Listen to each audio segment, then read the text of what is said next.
एवढी नीट लाव साहेबाला दाखवते साहेबाला दाखवतो ना. तुम्ही काय घाबरतो का? मला लय अभिनय आहे, अनुभव आहे ना मला.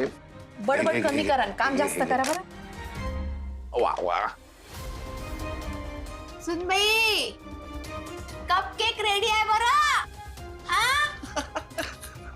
चला ना, चला बरं.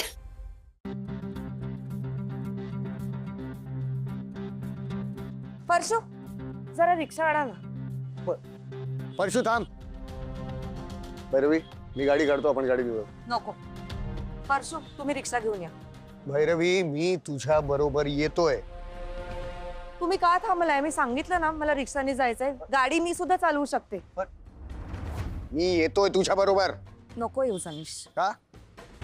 कारण मला एकटीला जायचंय. का ग?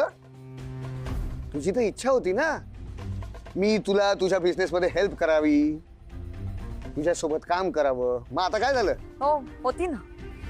म्हणजे आता नाहीये का? नाही, जेवढी केलीस तेवढी मदत खूप झाली अनिश. आणि मुळात आता मीच हे करणार आहे का नाही मला माहित नाही. मग तर काय प्रॉब्लेमच नाहीये. मी आलो काय नाही आलो काय तुला काय? हो ना, मग नको येऊस. का? अनिश प्लीज आता आरडाओरडा करू नकोस इथे. मला इथे वाद घालायचा नाहीये. आधीच मी खूप प्रयत्न करून डोकं शांत ठेवायचा प्रयत्न करते, आणि तुझं जे काही वागणं आहे ना ते खूप विचित्र आहे, आणि आता त्रास होतोय मला त्याचा. त्या राजन चुकटणकरांकडे मला शांत डोक्याने जाऊ दे प्लीज. अच्छा म्हणून तुला मी नकोय तिथे. हा, मोठ्या माणसाकडे जातेस ना. माझ्यासारख्या नवऱ्याला तिकडे न्यायची लाज वाटते का तुला? अनिश असं काही नाहीये. मलाही त्रास होतोय. माझ्या त्रासाची काही किंमत नाहीये का? काय त्रास होतोय? काय त्रास होतोय सांग ना. असा एवढा काय मोठा प्रॉब्लेम झालाय तुझ्या आयुष्यात? सांग तरी मला. तुझं चांगुलपणाला बघून लग्न केलं होतं रे मी तुझ्याशी. काय झालंय अनिश तुझं? मी ना खूप मेंटली एक्झॉस्ट झाली आता प्लीज.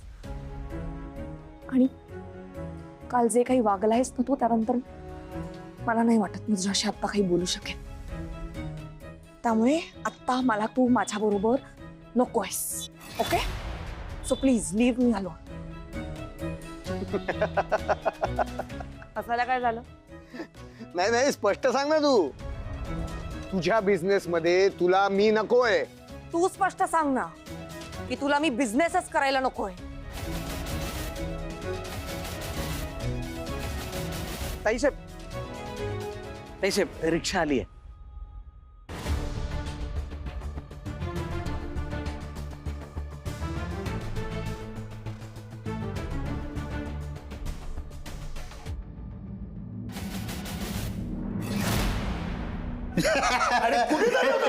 बरं झालं आलास, तुला माहितीये का? नाहीतर मी आता खालीच उतरणार होतो. नाही म्हणजे काय झालं माहिती का? अरे किराणा संपलाय घरातला, म्हणजे अजिबात साखर नाहीये. हा म्हणजे आता तुषारने सोडली रे, पण मी नाही ना सोडलेली. जेवणानंतर कसं आहे, मला थोडं तरी गोड लागतच ना. आता कसं आहे माहितीये का? आता तो 2 दिवस दिल्लीला गेलाय कामानिमित्त. हा, तोपर्यंत जातो साखर आणतो, मस्तपैकी गोड शिरा करतो, दोघे मिळून खाऊया. डांग म्हणजे आता तू चोरून खाणार आहेस गोड? मग खाणारच. अरे बाबा, मी सगळं काही सोडू शकतो, पण गोड नाही सोडू शकत. तू साखर आणायला जायचं नाही. अरे ऐक ना माझं, मी बस तिकडे अरे गपचूप. यार, काय यार, तू ऐकूनच घेत नाही माझं. साखर आणायला चाललाय. हे काय आपली तब्येत काय आणि साखर खातोय? मी काय लगेच जाऊन येतो ना 2 मिनिटात. नाही, तू आणायला जाणार नाही साखर. लक्षात ठेव, तुला सगळं काही घरच्या घरी मिळेल. हे घ्या. असे नाही मिळणार. काय आहे? मोदक आहेत, मोदक. मोदक? अरे वा. नाही देणार. काय मुद्दाम केलेत निलिमाने माझ्यासाठी. हो. मी त्याला सहज म्हटलं होतं की आईचे मोदक किती सुंदर व्हायचे. तिने लगेच बनवले ना घरामध्ये. बिलकुल नाही, बिलकुल नाही. अरे मला वाटलंच होतं गोड घाशात तुटून पडणाऱ्या मोदक मी तुझ्यासाठी आणले. वाव दे. घे. 2च घ्यायच्या. हा, हे मी घेऊन जाणार आहे नंतर. बरं बरं, 2च.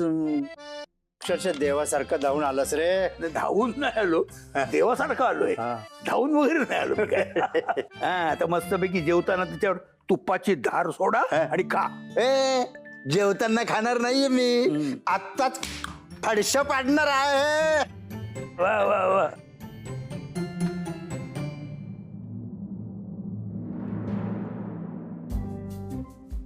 हा, घे घे घे, दोनच घे हा फक्त. हा. अशोक, हं? हे तुमच्याकडचे मोदक असे का दिसतात? म्हणजे म्हणजे हे चॉकलेट मोदक आहेत का? तुला म्हणजे हल्ली रंग सुद्धा ओळखता येत नाही असं झालेलं आहे. काय बोलतो तू? चॉकलेटी मोदक कसं काय असणार आहे त्याच्यात? तू चष्मा लाव आता, म्हातारा झालायस तू. चेष्टा करतोय ना माझी? काय मुद्दाम खोड काढतोय ना माझी? हे मोदक असे असतात? हे बघ बघ. अरे तर केक आहे, मोदक कुठे? केक आहे, मग मोदक कुठे गेले? हे असं कसं झालं? भैरवी केकचा बॉक्स घेऊन राजन सुखटणकरकडे जाणार होती आणि मोदक घेऊन मी ऑफिसमध्ये. म्हणजे केकचा डबा तुझ्याकडे आला आणि मोदकाचा बॉक्स राजनकडे.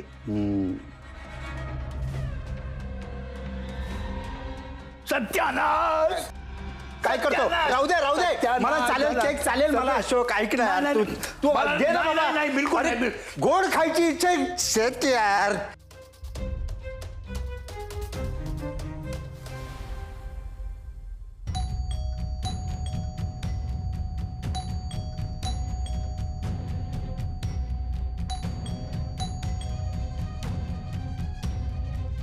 उघडा ना, दार उघडा. हा, वाजतेय ना बेल. काय शेंगदाणे खात बसलाय? कुणाच्या तरी बुडाला आग लागली म्हणून मी काऊन धावू? मला शेंगदाणे खायचे, तू उघड जा. शक्य ही बाई अशक्य आहे. दोन शब्द सुद्धा बोलणं कठीण आहे. मग मी आले होते का तू अशी बोलायला? तू चालली ना, तो बा तुझा दादा आला. जा चुगल्या कर माय. नाही, सांगतेच बघते. हा, करते. तुम्ही सांगायची गरज नाही. अशी तक्रार करते ना, बरोबर बाहेर काढायला लावते की नाही बघा. आली मोठी सांगायला. ए, नीलू, हे काय आहे? असं कसं झालं? अरे बघ ना दादा, इथे सोफ्यावर बसली ही बाई. मी तिकडे आतमध्ये किचन मध्ये होते. म्हटलं दरवाजा का कोणी उघडत नाहीये? बाहेर आले तर ही बाई सोफ्यावर आरामात बसली शेंगदाणे खात, पण दरवाजा उघडायला येईना. आता काय करू सांग? अगं मी त्याबद्दल बोलत नाहीये. मग या डब्याबद्दल बोलतो मी. अदला बदल कशी झाली या डब्याची? धर. काय? मग माझ्या डब्यात तू मोदक देणार होतीस ना? दिले होते. मग माझ्या डब्यामध्ये खोबऱ्याचे केक कसे काय आले? काय? आणि भैरवी केकचे सॅम्पल दाखवायला त्या राजन सुखटणकरच्या ऑफिस मध्ये जाणार होती ना? हा, मग तिच्या बॉक्स मध्ये मोदक कसे आले?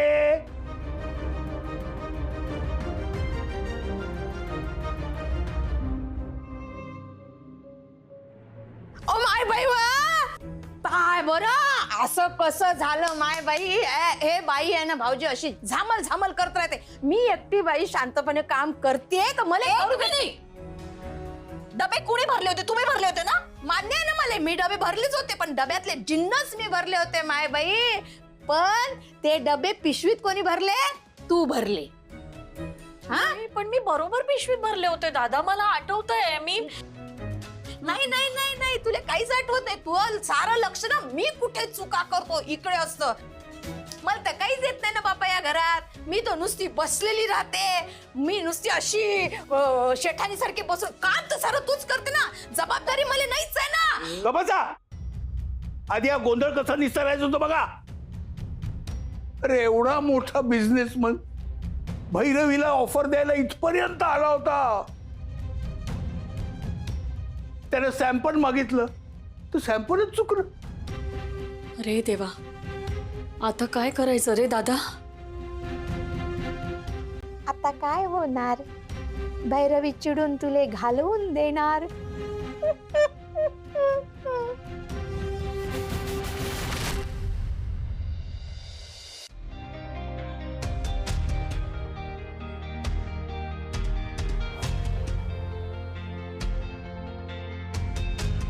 May I come in, sir?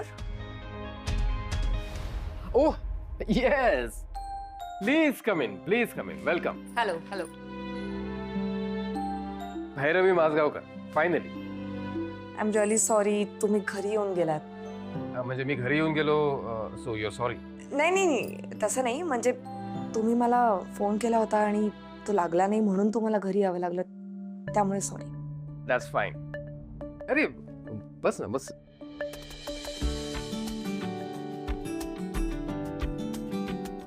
Actually काय झालं, तुला त्या कॉम्पिटिशन मध्ये बघ. I am so sorry.